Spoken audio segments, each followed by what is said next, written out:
Does this, we already had one pair.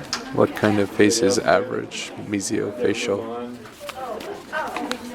Well, which of the following terms is most related to dark triangles at the corners of the mouth? Smilefulness. Which answer best describes the concave lower face behind, lips behind the E plane? Lips behind the E plane. Everybody's good there? Yeah. Yep. Which answer ALD? Almost everybody? Oh, I did it again. What kind of face is on an delicto face? Okay? What is the first one? Yes. And up, backward. Fair? What words for Edward? Rectangular. Yes. Hyrax.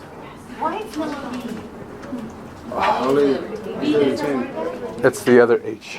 The other H word.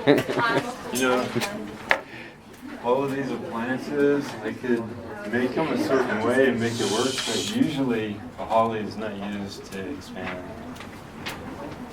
Usually. So a retainer is supposed to hold the piece. Okay. Which major Big.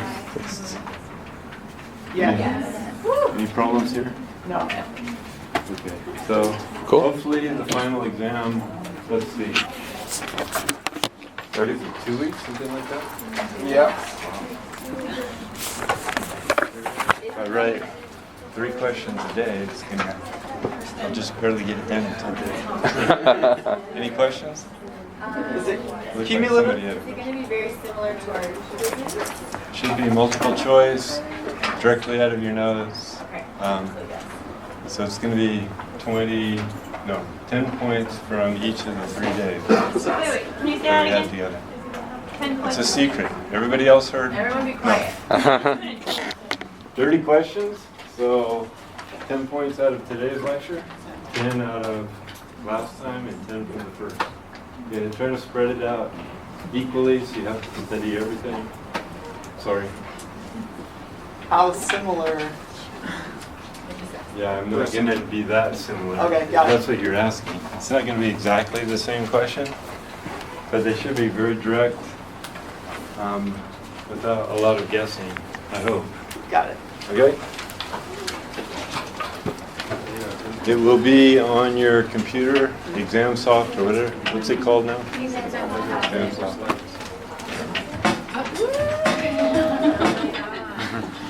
So I know we're not at the end of the class, but I'm going to play a couple party songs because it is kind of the end of the class. I'm not going to see you guys even for the final exam. So we'll play this first one. I hope it's not too loud.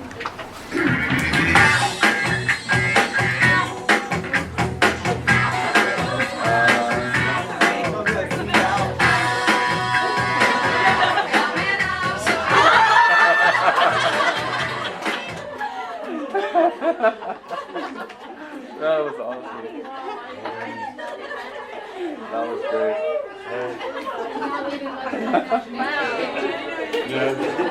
At the risk of leaving out the country people, we got to do this one too. Wait, here we go. You know I'm here for the party, and I ain't leaving till they throw me out. Get me some, you know I'm here. I'm here for the party.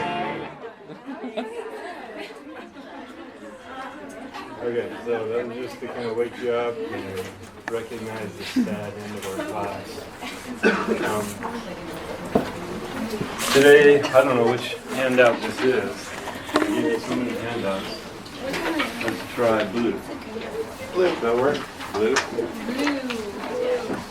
So everybody knows class 1, 2, 3 already? So maybe we'll get it in a little bit more detail for me, since this is all I deal with in my life.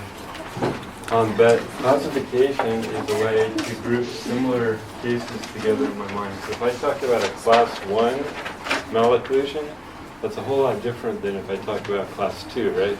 So I can group this in my mind and start to think about, what's that mean?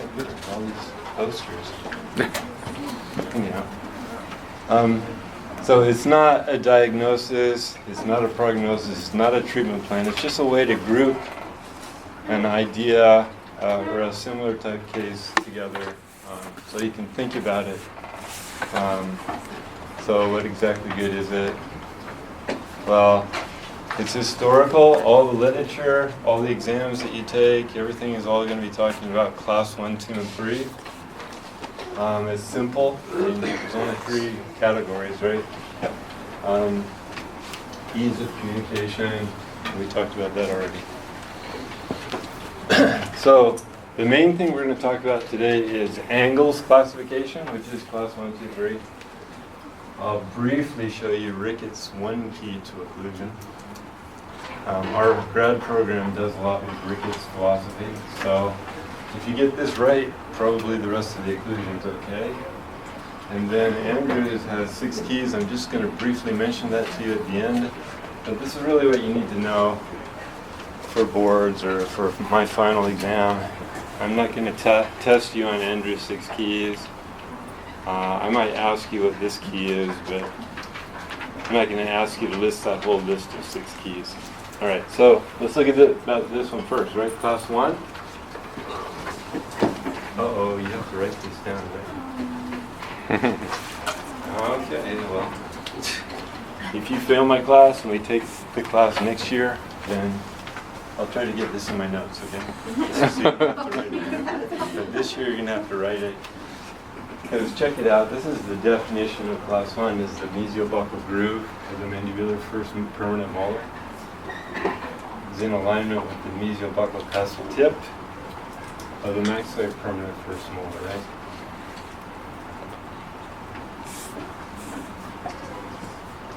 I know it's going to take a long time to write.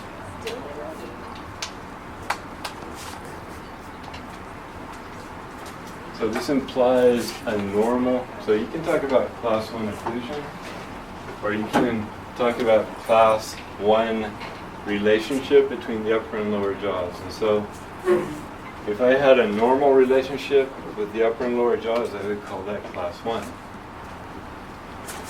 Everybody done? Can I move? Or It's online here. that's true. It's on. Is this online? Oh yeah. This is online, so you can go to that slide if I cut you off. Or you can stop me and I'll slow down the whole class for you. So which of these is class 1? Right here, right? Mesiobuccal groove, mesiobuccal cusp tip. And that implies a good balance in the face too. If you talk about class 1 skeletal balance, it's a well-balanced upper and lower jaw. Okay, so this one's called, oh, hey, let's go back. Memorize this word too, neutral occlusion. Because on my quiz questions or my final exam questions, I might call it class 1, angle class 1, or I might call it neutral occlusion. So circle that. They're equivalent terms, it just means the same thing. Neutral means normal. Okay? But check this out. Class 2 is called disto occlusion.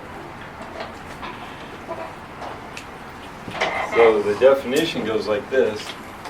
Mesiobuccal groove of the lower first permanent molar is distal to the mesiobuccal cusp tip of the upper first permanent molar. So it's distal to where it's supposed to be. So here's the way to remember that, because you could get confused. Is this mesial occlusion or is this distal occlusion, right? So Angle thought always that the upper first molar was always in the right position. And he was wrong. That's what he thought. And so if this is distal to where it's supposed to be, then it's distal occlusion.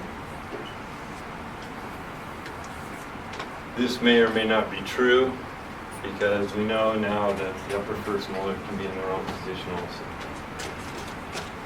Okay, but this is called disto occlusion, or class 2, angle class 2. So Which one of these is disto occlusion? Not this one. It's the one in the middle here, right?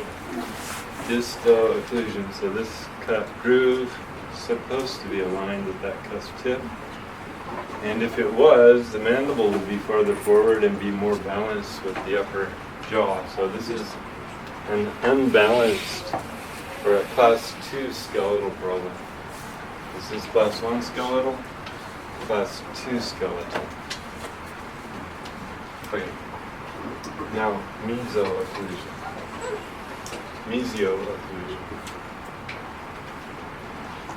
So, remember, this is in the right place according to angle.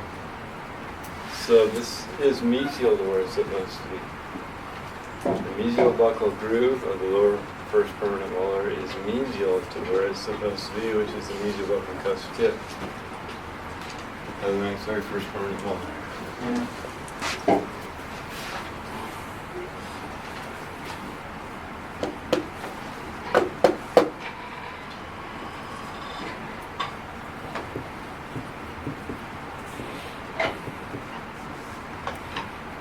Okay, so here we go. This is supposed to be aligned with this. This is mesial occlusion. And often in mesial occlusion you have skeletal class 3. This is Jay Leno, right? Too big of a lower jaw.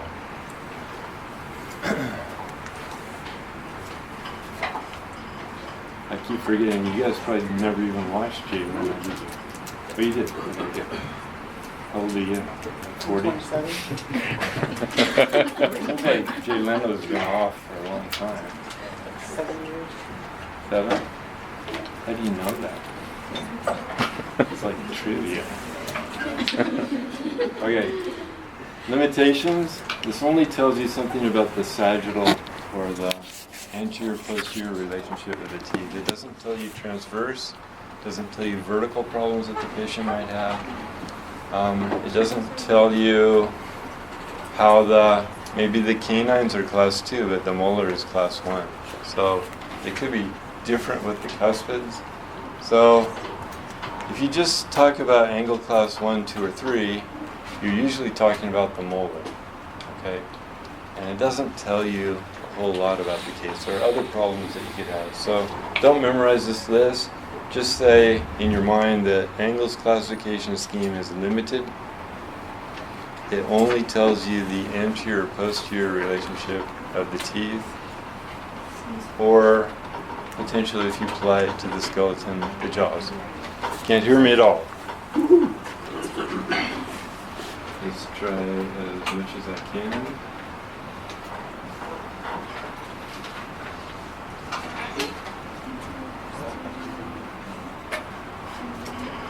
And it's even working. That explains it.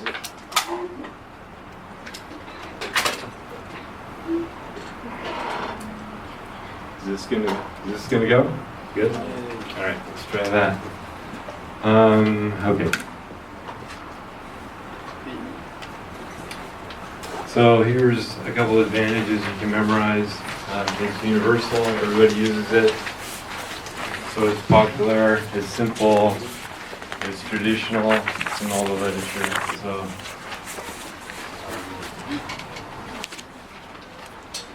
let's take a minute to look at this mixed dentition adjustment mechanism. And I'll tell you why. A lot of times you're going to be cleaning some teeth on some of these kids in the primary dentition or mixed dentition, and mom's going to say, do you think my kid's going to need braces in the future? Because mom's talking to the hygienist more than she's talking to the dentist in most cases. So you're the one that's going to have to say, yeah, I think they're going to need braces in the future, or I don't think so. So here's a clue. If you look in and see primary teeth, this is primary second molars. So there should be first molars, canines, and incisors out in front here. But if they're aligned vertically, so that the distal edges are aligned vertically, so this is behind the primary teeth. If they're aligned vertically, that's called flush terminal plane. facts. Let's print it in. So this is mesial, this is distal. Flush terminal plane. Is that good or bad?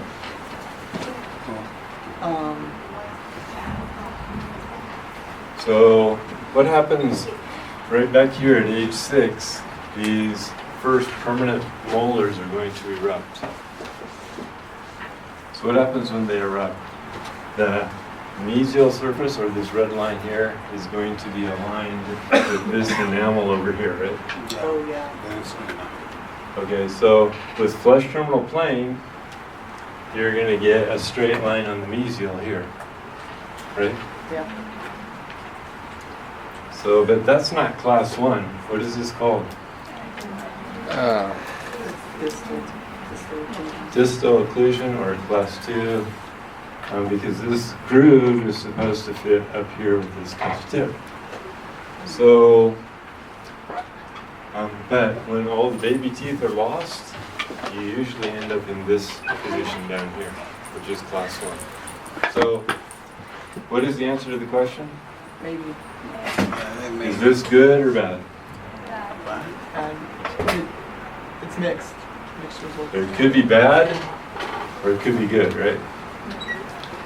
And so the way it goes to good is interesting. There's two actual reasons why. One is called differential mesial shift of the teeth, which I'll explain in just a minute. And then the other one is the mandible grows more than the maxilla during growth. It catches up. So when the mandible's going forward, it's going to move this molar forward, lower molar, closer to class 1. And then this differential shift, let's look at that real quick. Here's flush terminal plane at 5 years, here's at 7 years. The 6-year molars have erupted and they're class 2 distal occlusion. And then when these baby teeth are lost, it turns out that the permanent teeth are smaller. And so this molar has a chance to slip forward into class 1. Okay, here's also normal with the little mesial step, which I haven't talked about yet. So that gets you into class 1 too. So let's talk about this differential mesial shift. I gotta hold this closer. It looks like this. So this was our flush terminal plane. Primary, second molar. First permanent molar, class 2, right? But it turns out that if you add up the widths of the permanent teeth that are going to replace the baby teeth, these lower permanent teeth are 2.4 millimeters smaller than the primary teeth that they're going to replace. But on top, it's only 0.8 millimeters smaller. So what happens when all of these are lost and these molars shift forward by mesial drift? The upper molar is going to come forward 0.8 and the lower is going to go forward 2.4. Right? Does that help you get closer to class 1 or not? Yes.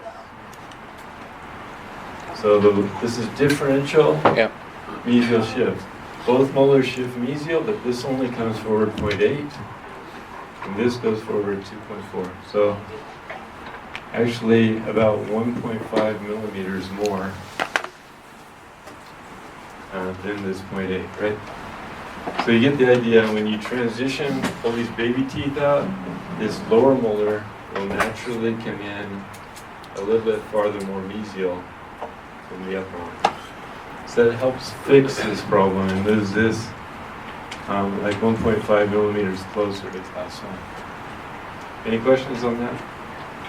It was hard to explain, so if you want to talk about it afterwards, we can do that. So here we go, flush terminal plane with good differential mesial shift and good mandibular growth gets you here. Class 1. So this is all normal. So if you see this, you tell mom the patient's probably going to be in class 1 in the future. Okay, so that's good.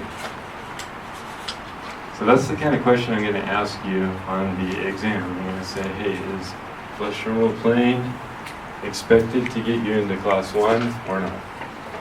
The answer is yes, with good mandibular growth and good differential mesial shift.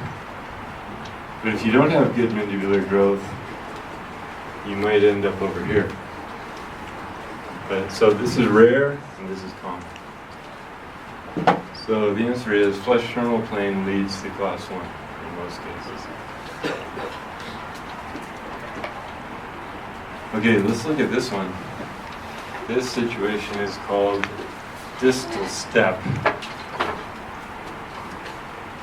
Okay, so they're not aligned vertically anymore. This is a distal step.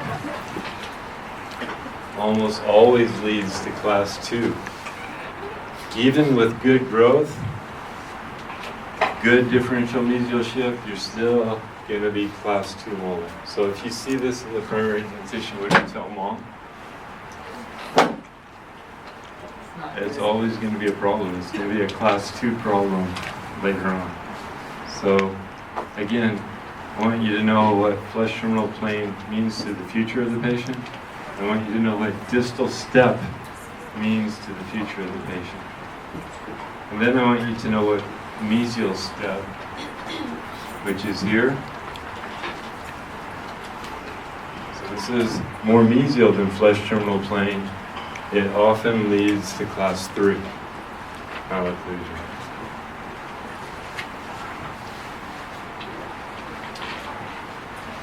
Okay, so you should know neutral occlusion, distal occlusion, mesial occlusion. And you should know flesh terminal plane, mesial step, distal step. You should know distal step leads to class 2, mesial step leads to class 3. So on the molars that we're looking at, it can be like for a 3-year-old, it's their baby teeth, but then when it's a 7-year-old, we're only looking at their baby teeth, the primary teeth. Here. Those are just the primary. But these are 6-year molars. Okay. These are up to age permanent. 6. Okay.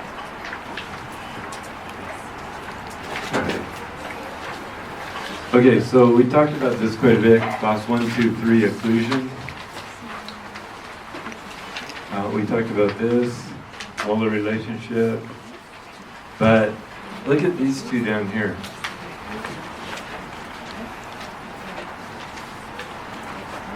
So here's a normal class 1 and a class 1 jaw relationship. And then a class 1 pattern of growth is straight down toward the chin. But in class 2, it works like this. You have class 2 molars or distal occlusion. And the mandible is often set back relative to the maxilla. So this is class 2 skeletal jaw relationship.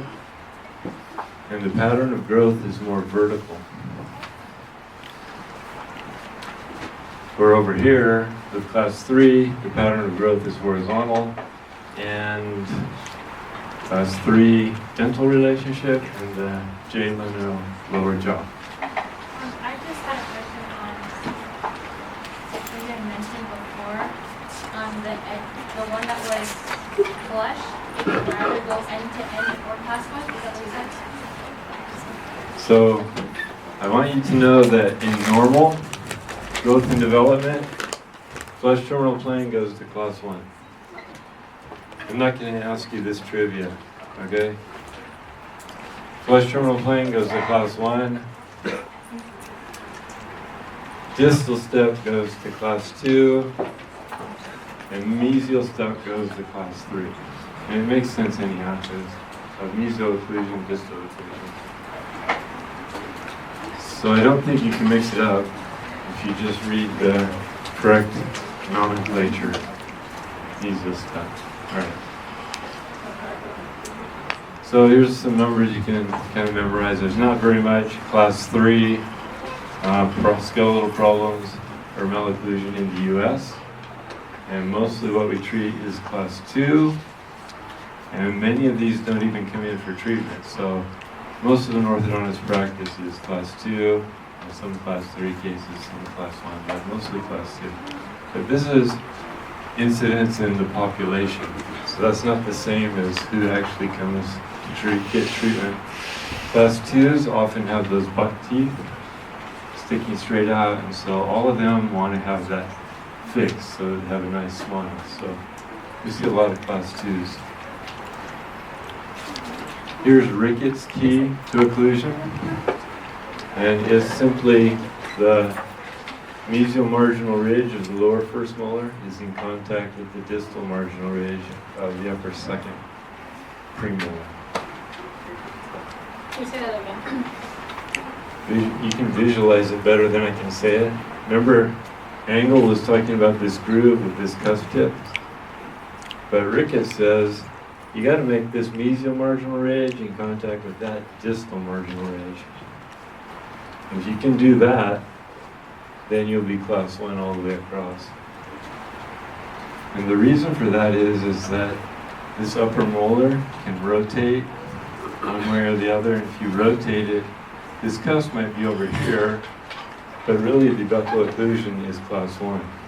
So, again, you can memorize this trivia. I probably won't. Well, I might ask you that, but I'm not going to ask you this list.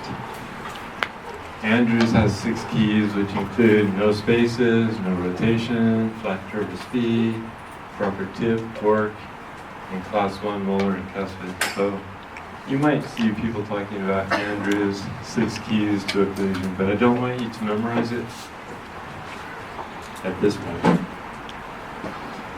You should know this though.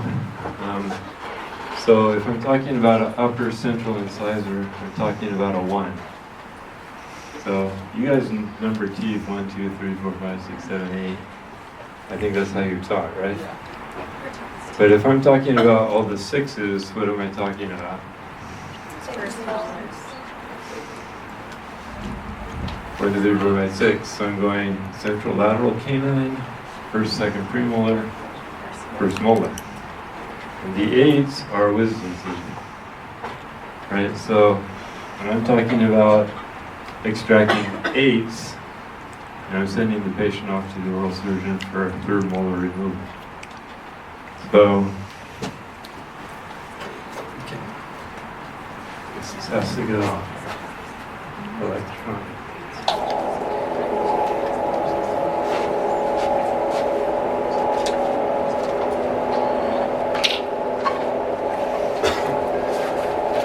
So what does this symbol mean?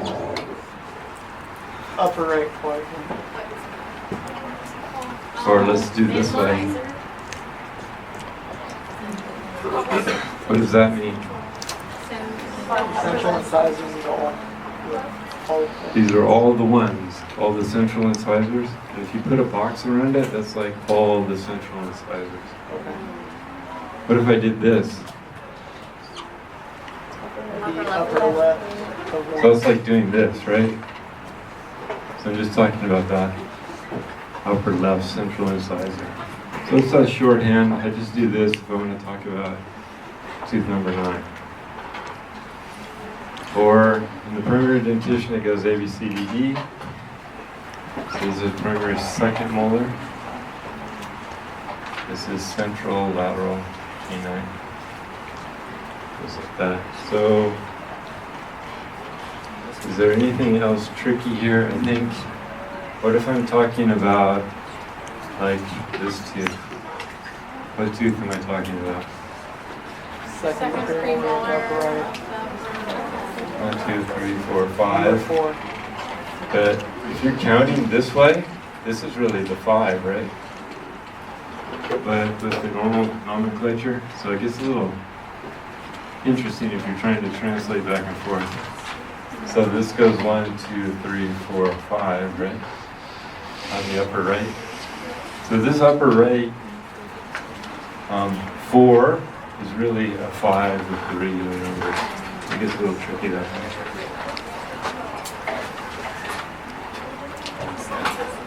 So you will see some symbol like this on the exam, right? So I'm going to do a Something like that. What if I do this? Here's another one. Just the upper central. Just the upper central, primary central incisors.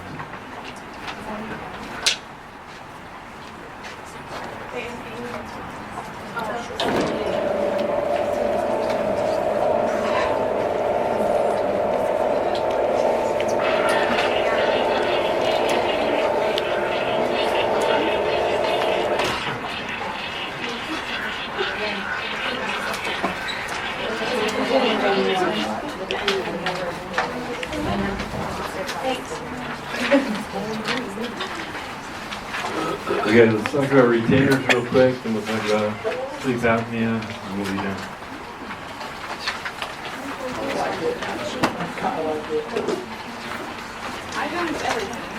So, here's the problem, right? And here it comes. This is at the end of treatment, and this is a year later with poor retainer compliance. So, this is really what happens if you don't wear retainers, right? So here's everything's nice and straight, but the teeth are going to move again if you don't hold them in place with retainers. Is that like, you said that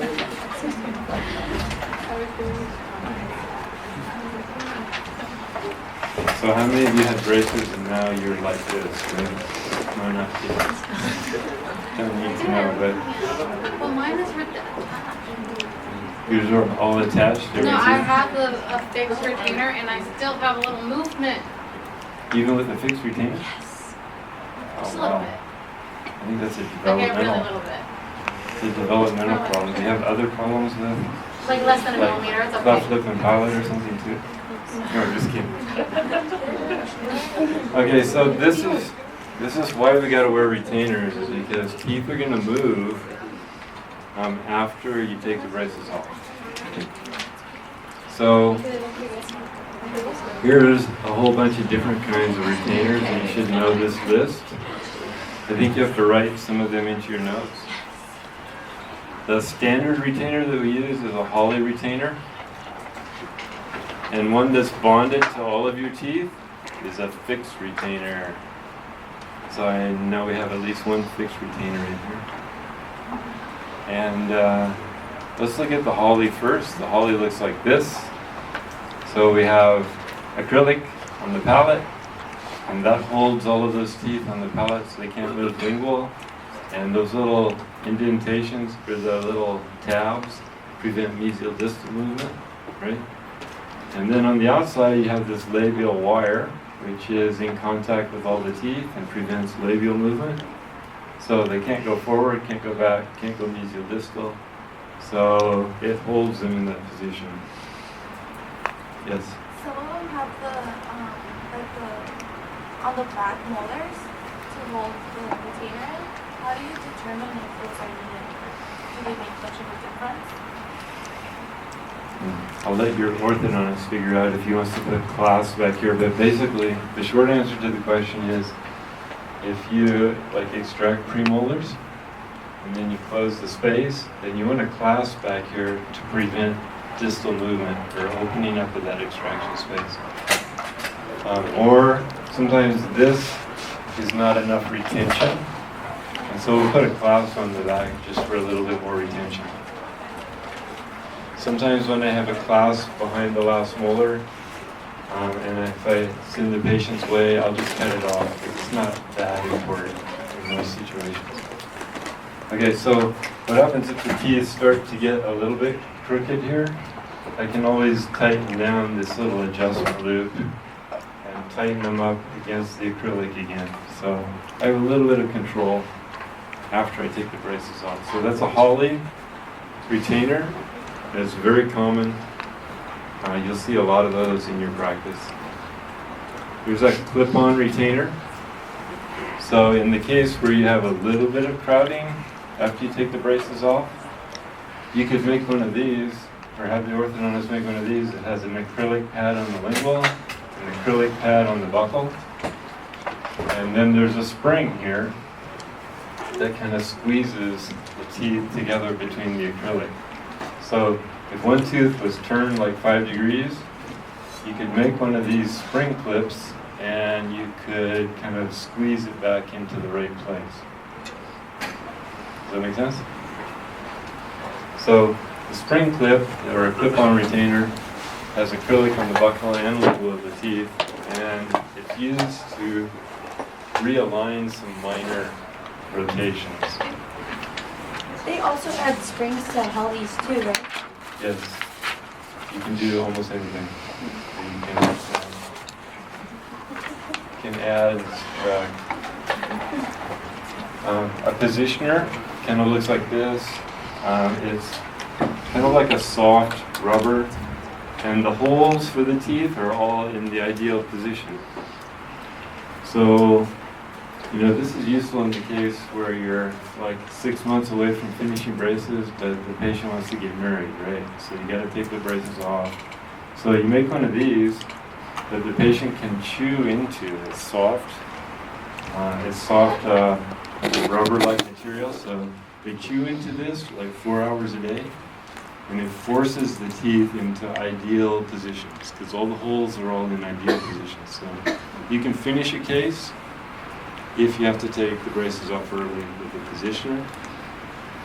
Here's a fixed retainer that's bonded on the lingual of all the teeth, and the problem is now what? OHI. OHI, right? Okay, so how do you get the floss between the teeth? So you're going to talk about a floss threader, or I don't know what else you guys want to be creative with, some kind of a brush, proxy brush, water pick, something. But the point is that if the patient's not keeping adequate OHI here and the gums get inflamed, then you're going to have to take this off so that they can clean their teeth better. So then we would go back to maybe a Holly retainer. So well, a lot of patients wear this for 10, 20 years, but if there's any problems with the gums that develop, then you have to take this off and go back to this kind of retainer. But you can maintain this for a long time. Then an Essex retainer looks like this. It's like a bleaching tray, but there's no bleach, right? So it's just a snap-on retainer that helps hold the teeth in the place where they were at the end of the treatment. Is an Essex like the Invisalign? It's exactly like Invisalign, except there's no tooth movement. Oh, okay. So it's just a retainer, yes. Is the thickness of the plastic different compared to like the progression of using the aligners on a bi-weekly basis? The thickness, For maintenance? the thickness might be a little bit different than Invisalign. I don't know the exact numbers for you. Sorry. Okay, so a whole bunch of different kinds of retainers. And here's why we do retention. After you finish braces, the PDL fibers are all twisted.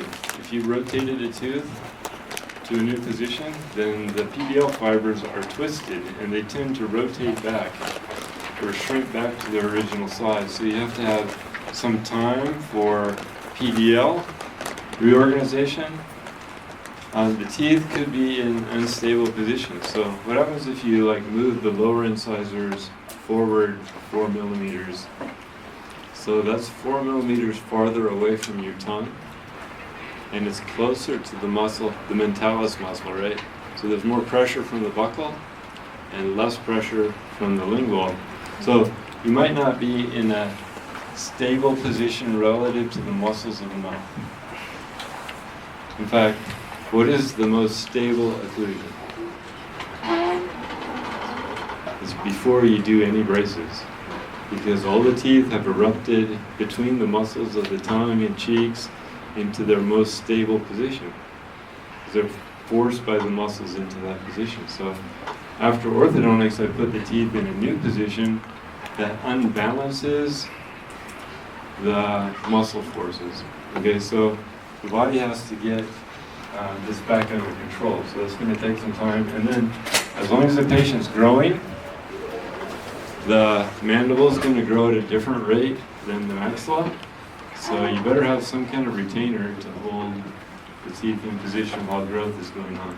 So PDL, muscles, and growth. All those three things are going to influence the position of the teeth, and you got to have retention while these things are going on. So let's look at some time periods.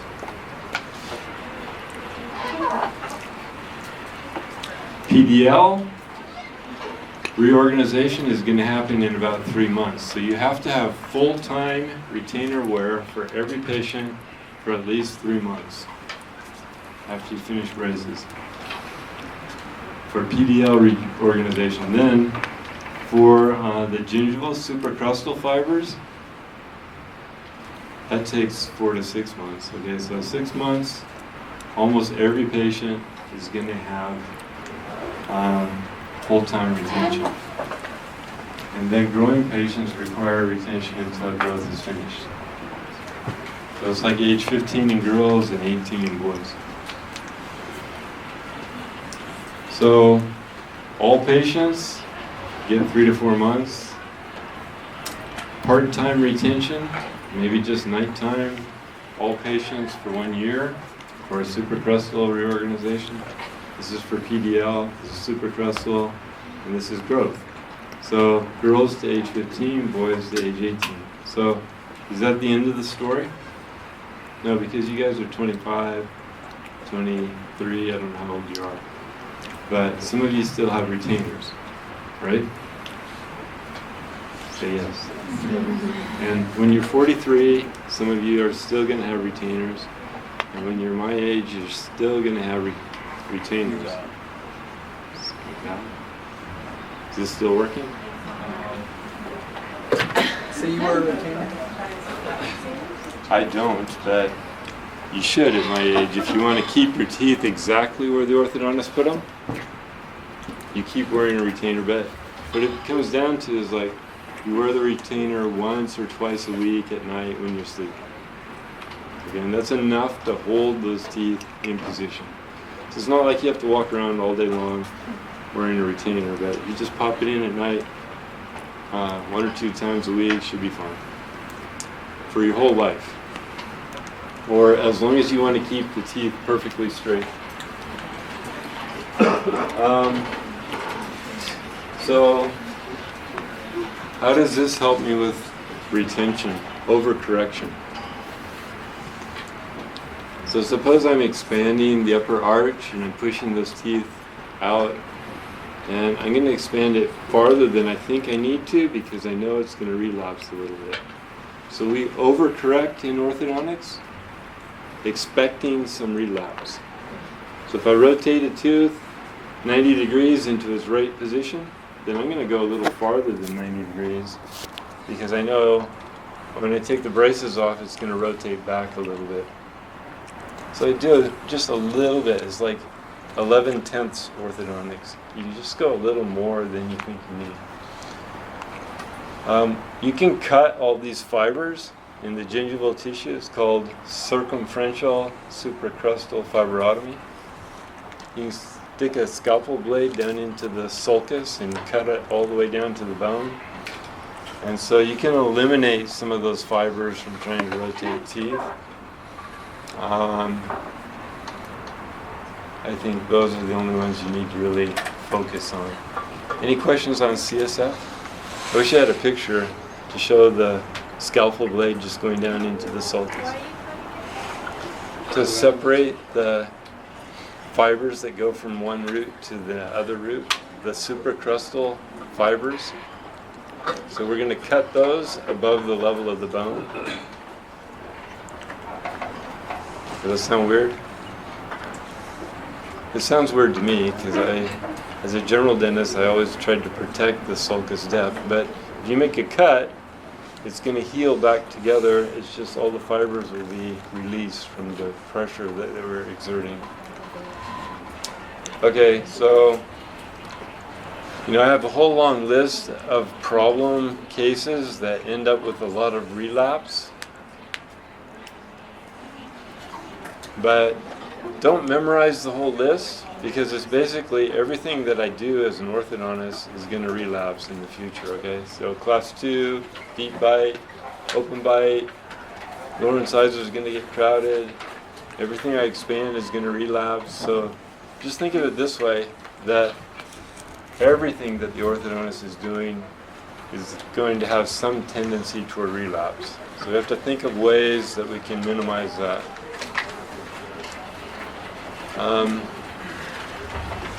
Here's some fixed retainer indications. If you want to hold lower incisors without getting rotations, unfortunately, our star pupil in the middle has a fixed retainer. What's her name? Natalie? Catalina? Catalina has a retainer apparently. Fixed retainer, and still she's getting some rotation. So what happened? If it's bonded to every tooth, then how could she possibly be getting relapse? Wait, mine's not bonded to every tooth. Oh, Just two. just two? Just my canines. Okay, so she has a hybrid fixed retainer. Maybe that's why she's getting some relapse. It's a loose little guy too. He's kind of loose. Too many apples. Okay, you might want to get that fixed. All right, let's not memorize this list either, okay? How about this? A retainer is supposed to hold teeth, right? But can I have a retainer that actively moves teeth? Remember the spring clip? Can move teeth. Almost any kind of retainer I can think of, I can actually design it in some way that I could actually move some teeth. So all retainers can be used for minor tooth movement. If you can imagine what you want to do, just modify the Holly a little bit, and then you can do some minor tooth movement. So don't think of a retainer as just being static.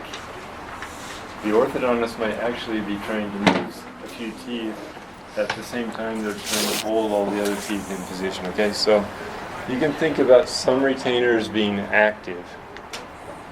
About how many millimeters of tooth movement are you talking about? Small amounts of tooth movement. Not even 2? About 1 to 2.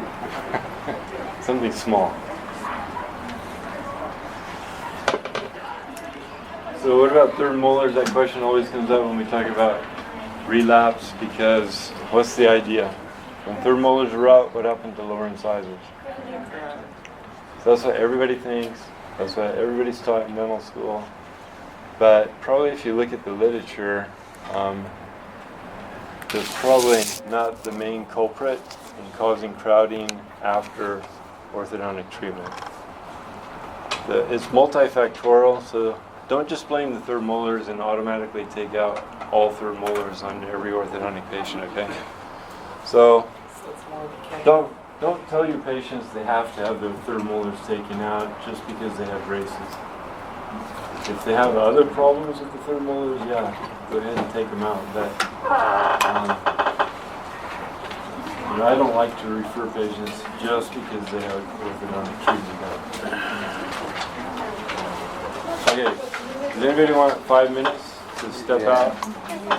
How long? Let's take 5 minutes and then we'll just go through sleep after, so we can take 20 minutes. Daniel, get ready.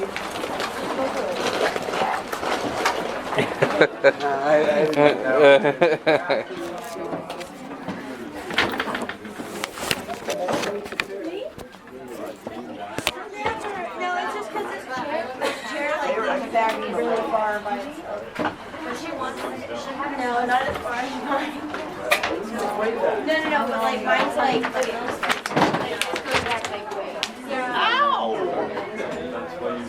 Yeah, I got so much right here, it's great. It's a dead battery. I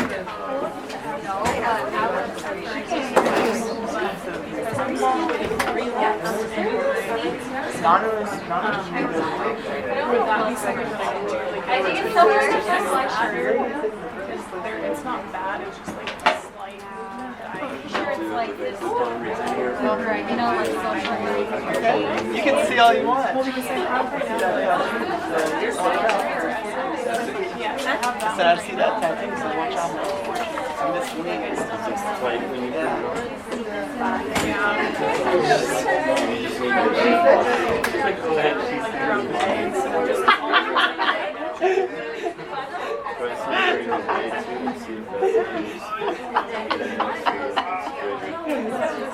For not knocking or what? Slightly, and I just don't like it. Can't picture and stuff. I'm trying to make one out and she opens up the door. Kayla, I need you to use it. Then shuts the door and she walks out. Her aesthetic, she opens the door. Hey, I didn't understand. Wash the dishes. That's what I want. That's like my big problem. I can't let my braces again just to fix really bad. I feel like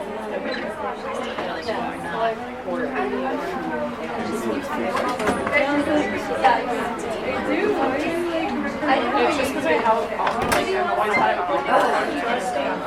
Up against this, I'm just gonna come back out. You guys are gonna work out?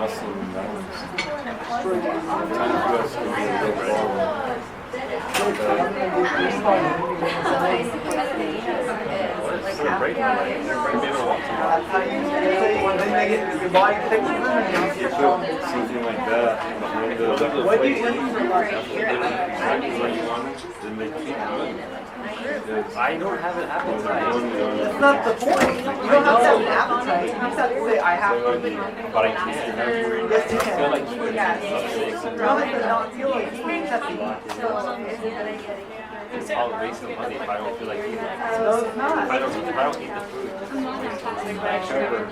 Then you put it in the fridge and you eat it later. Fridge. There's no fridge around this. You take the car and eat it later. One of my students. Because I just want it, like, especially before graduation, pictures start happening. I just want it fixed to get before then. It's like,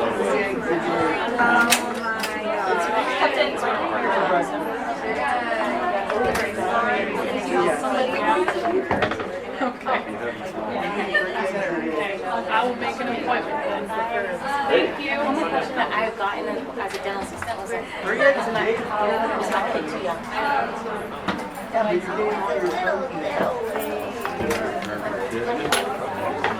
You don't drink protein shakes. I know, but I can buy one. They're bad for you. My daughter. Don't eat that.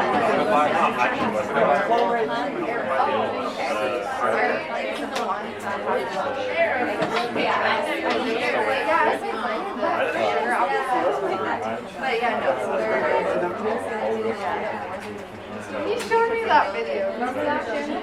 I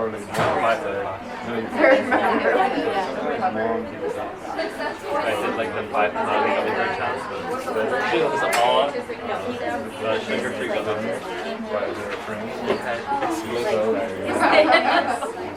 Project that. Like an hour to eat all of them. Like a lot of stuff.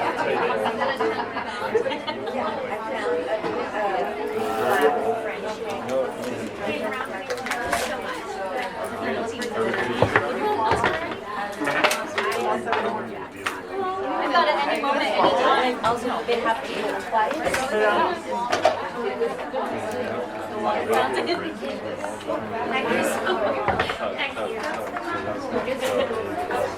Let's see. We don't want to come. If you can't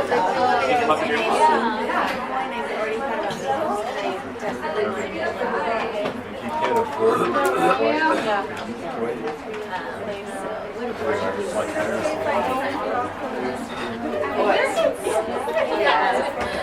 Same thing. I have whitening for like. I put it one on the each other. I Or you can split the needles. I must admit that all the time. That's what he said that. Hold out. I only want to avoid it at a time. You just have to, but when you do it, you have to put it in for like 5 days. I want to avoid, but I also got a girl that was For the daycare. Nice sits over there. I used to do one. No, I haven't tried it. No, I want to use it. I just haven't tried it. Yeah, mine does not do like that. I didn't get my ortho reader. My entire left side. Or you can drink coffee with a straw.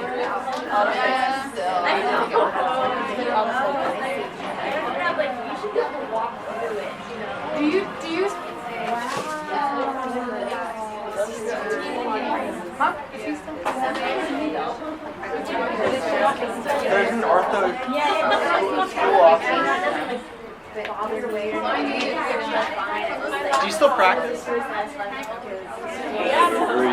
I do some craniofacial cases, but that's all I do. Otherwise I teach full time. Do you recommend what people you recommend? Do I recommend people? Yeah, can I know? For what? For your Well, problem? not for that, but like I have my bite. If I bite down, only my right teeth touch. Like these don't include. Or if I like shift my jaw, only my left teeth include, and then like these don't. It's really weird. Sounds normal. Is that normal? Yeah, only one side should touch at a time.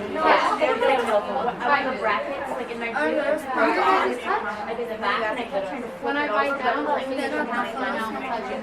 Just try to do that. You just said I can make it work one way or the other. I can bite on one side or both or on the other side. You can't do that? if I use my jaw, I can't. Yeah, I can give you some names if you want. Yeah. Well, it's been a long time. Where do you live? Nebraska. I can't give you more names. No, but I live here. Arkansas. Right now. Arkansas. To talk to Sorry. Completely different dialects. in Redlands. Byron Deal. D-I-E-L. Take your seat. Okay, let's Okay. try. You may literally take it home. Take it. Yeah. Take it home. You got the alcohol one? Yeah, but I want one of the non-alcohol. What? Oh, You okay. don't have one. Oh, yeah. All right, all right. Still yours. Alright, we're starting. Family and friends are asking what went wrong. Overseas, brain dead after what was supposed to be a routine surgery. Underwent a convalescence, but is now on life support, and the family wants answers. Jahi McMahon and her mother when she first arrived at Oakland's Children's Hospital on Monday. Jahi was apprehensive, but her mother says she convinced her daughter things would be fine. She smiled when she walked to this hospital. I told her this surgery is to make you better.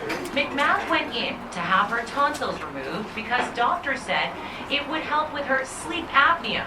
But in recovery, she had disturbing complications.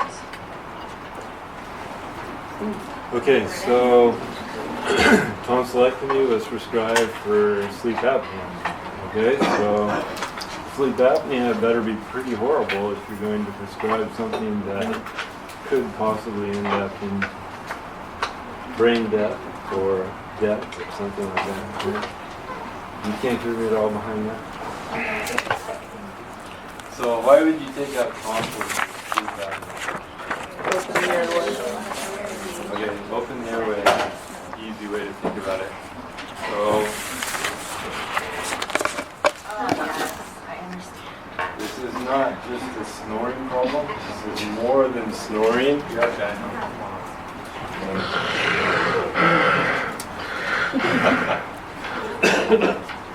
So it's the silence that's the problem. My grandpa was like that. So,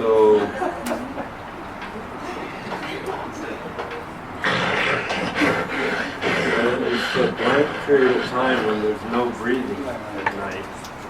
So what's happening? They stop breathing. Snoring is good because air is going in and out.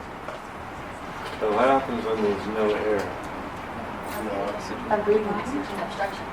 So the tongue is falling into the throat and it's preventing oxygen exchange. So, and then pretty soon, the oxygen tension in the blood changes, too much CO2, and then that triggers you to wake up, right? And then you like cough and try to gasp and get breath. Usually people don't wake up completely when they're gasping for breath, but their sleep is disrupted. So you don't get into REM sleep, or you don't get good regenerative sleep. So you just keep waking up because you keep getting oxygen deprived all night long. So what does that do to you the next day? You're tired. Tired? Memory? This sounds like a dental hygiene student. Memory bad, tired, grumpy. Okay. Need more coffee. All right. Sounds like orthodontic residents too. Okay, so let's watch this stuff.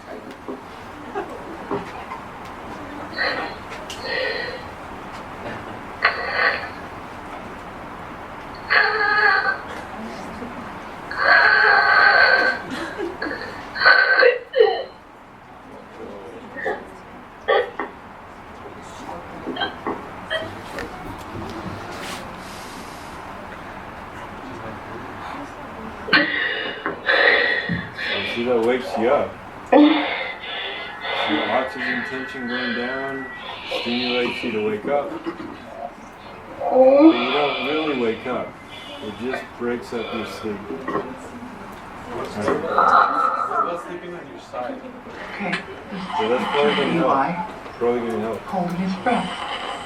Right now he's So, but snoring. here's how to fix it. So watch what this lady. Can everybody see that okay? This is February 6, 2009. There he goes. He's at it. He shakes. He's kind of woken up. Okay, now let's listen again. Quiet.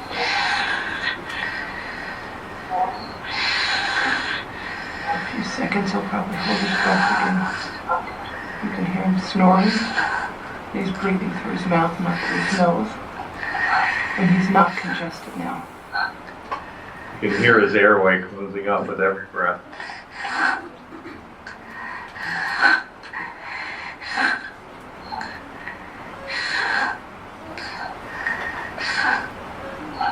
There he goes, I think.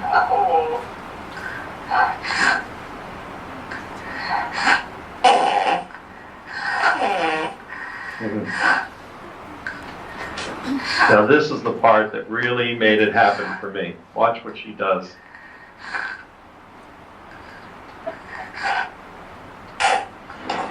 If I can, let's see if I can. His mom is an occupational therapist and she's doing this at the same time she's filming it. Just bring his airway forward.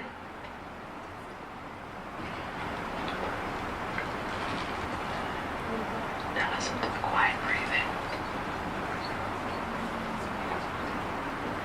There we go. And now he's breathing through his nose. And I brought his airway. I'm opening his airway. Just pulling his jaw forward ever so slightly. Now, to me, when we talk about Okay, what's the solution? Opening the airway. Opening the airway and Moving the jaw forward. moving the jaw forward. So we're going to see some solutions here that the orthodontist can help with to move the jaw forward.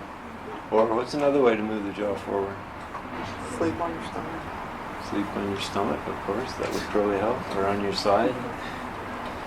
Maybe surgery to bring both jaws forward could help open up this airway. Tonsillectomy might open the airway. Okay, so Want to get diagnosed if you do have it. I met with the sleep physician and described the problems I was having to her. She said it sounded like obstructive sleep apnea, a very common and highly treatable disorder. And that sleep study will tell us more about your intermittent sleep. Your body undergoes many physiological changes during sleep, including ones that affect your breathing. Particularly when you sleep on your back, the soft palate sags and the tongue relaxes and slides back, which can partially obstruct the upper airway. When the obstruction is severe enough to decrease the amount of air reaching the lungs, it is called a hypopnea. If the upper airway collapses, blocking the airflow by 80% or more, it is called an apnea. Hypopneas and apneas last 10 seconds or more and can greatly reduce the amount of oxygen in your blood despite your continued efforts to breathe. The most common and noticeable symptom of sleep apnea is loud chronic snoring. During an apneic episode, there is an increase in the level of carbon dioxide in the blood. This buildup triggers a defense mechanism in the brain, which jolts the body into resuming normal breathing. Usually, the person doesn't fully awaken, but merely rouses long enough to regain control of the muscles of the upper airway. The problem becomes serious when these interruptions occur so frequently that they rob you of restorative sleep. My doctor said that a sleep study was the only way we'd know for sure what was wrong with me. She told me that home sleep tests were available, but she recommended that I spend the night in a sleep lab, which could do a more comprehensive study. Bands are placed across the chest and abdomen to detect movement there. This tells us whether someone's breathing is easy or labored. Sensors on the chest keep track of heart rate and rhythm. Electrodes are put on the scalp to monitor brainwave activity. This allows us to determine whether someone is asleep or awake, and if he is asleep, what stage of sleep he is in. We measure respiration with an airflow monitor placed above the lip. A sensor on the finger tells us whether enough oxygen is entering the bloodstream. Electrodes are put on the legs to detect another condition that can disturb sleep: periodic limb movement disorder. Good. Thank you. Great night's sleep. Well, thank you very much for your help. Great. Good night. Good night. I'd be awake all night. I was in an unfamiliar bed, all wired up. I was a little anxious, but most of all, I hoped they'd be able to help me feel better.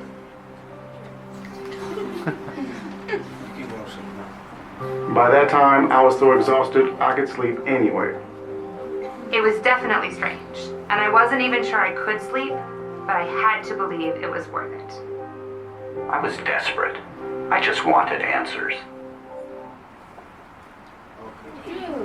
So what's the answer on how this problem is diagnosed?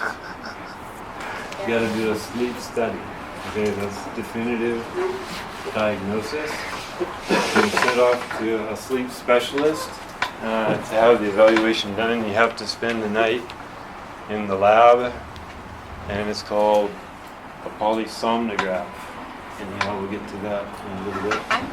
So the most frequent patient is overweight, middle-aged, male. But you saw a little kid or two in the movies, right? So this can affect even newborn kids, and it can affect females too. So this is what you get at night. Pauses in breathing, choking, gasping.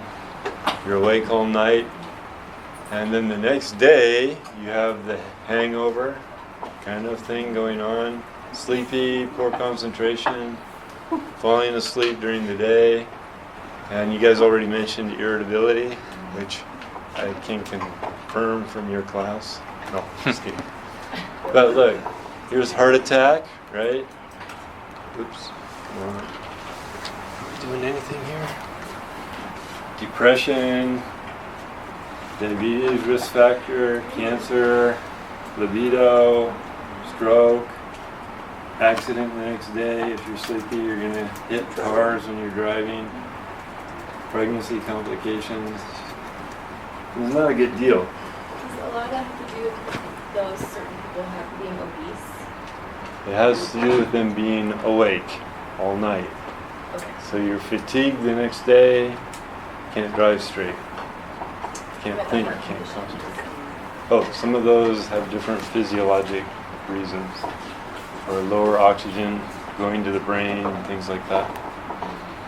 So all of those things have been linked, and this is it. This is the answer to the question, right? Polysomnograph. It has all those leads. Remember, it has EEG for the brain activity, ocular RAM, so you're looking at movement of the eye for REM sleep. You got muscle tones, you got EKG going on, pulse oximetry, they're checking the oxygen concentration in your blood here. They're monitoring airflow. And they put all that data together and they look at the number of episodes per night. And they give you some diagnosis and risk factor for sleep apnea. Okay, so the answer to the question is polysomnograph, and they're monitoring you in all these different ways in the sleep center, right? So these are the possible treatments. CPAP, have you heard of that? It's the mask you wear at night, positive pressure. It opens the airway when you're breathing. But you have to wear this thing on your face, right? It's not really cool, in my opinion. What's that MARD?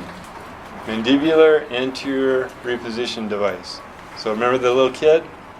Mom moved the chin forward and then the problem went away, right? So we can reposition the mandible forward with a appliance. Orthodontist can do that. 2-jaw advancement surgery. Orthodontist can be involved there, setting you up for surgery. Moving both jaws forward opens up the airway. Tonsillectomy is another one. And not a perfect solution, but sometimes helpful. So here's CPAP, continuous positive airway pressure. It's a machine here that keeps pressure on your airway. But maybe that's okay for old people, but newlyweds aren't going to really, it's not really that cool, right? So you get the idea. But neonates, you'll be needing positive pressure, and I don't think it makes your eyes bug out like that. Here's a mandibular anterior repositioning device. So when the jaw is closed together, this forces the mandible forward, opens up the airway. You can make those tight. But what's the drawback to this? You have to wear it on the front. You have to wear it every night, and there's pressure on the teeth, so the teeth are going to move. So if you had nice class 1 occlusion, if you wear this for 4 or 5 years, you're not going to be class 1 anymore, but at least you'll be alive. Right? So some people live with the minor changes in their tooth position, and the benefit is that you have less symptoms of sleep apnea. 2-jaw surgery moves both jaws forward, opens up the airway. Tonsillectomy then removes that tissue in the back that's going to help the patient breathe through the nose better. So just be aware, orthodontists can help out with these kinds of treatment plans. So what would I do? What do you think I would do if I had sleep apnea? CPAP. This is standard of care. Mark. So this is what everybody gets if you go to a sleep center. You're going to get CPAP, right? But I'm probably not going to do this because I don't like moving my teeth around or even my patients. This is more definitive, and if I could afford it and if I trusted the surgeon, I'd probably go this way if I had a life and death situation with sleep apnea.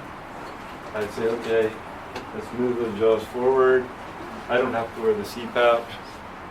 I don't have to worry about my occlusion. It's just that I look more Neanderthal to be. Okay, so you get it. This is standard of care. This is what most patients get. This is more definitive, and more people are getting two-jaw surgery as a form of, quote, permanent solution to the problem. So this is on the horizon. I think in the future a lot of people will get two-jaw surgery instead of having this medical problem every night. Okay, thanks guys. I have had fun teaching.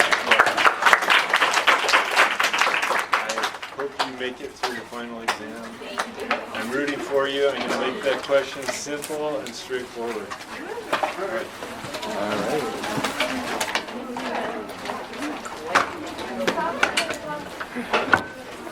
Margaret, put a foot in your step. You? See you tomorrow. Yeah, she always takes me.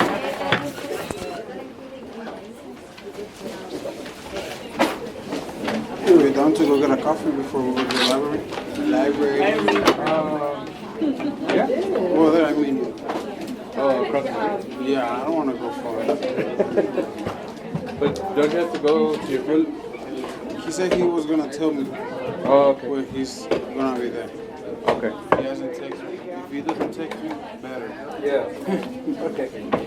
You start leaving your water bottles in the car. Next question. How's that one working for you? This one? That's good. You're making you smarter? Oh, yeah. I don't think I'm any smarter.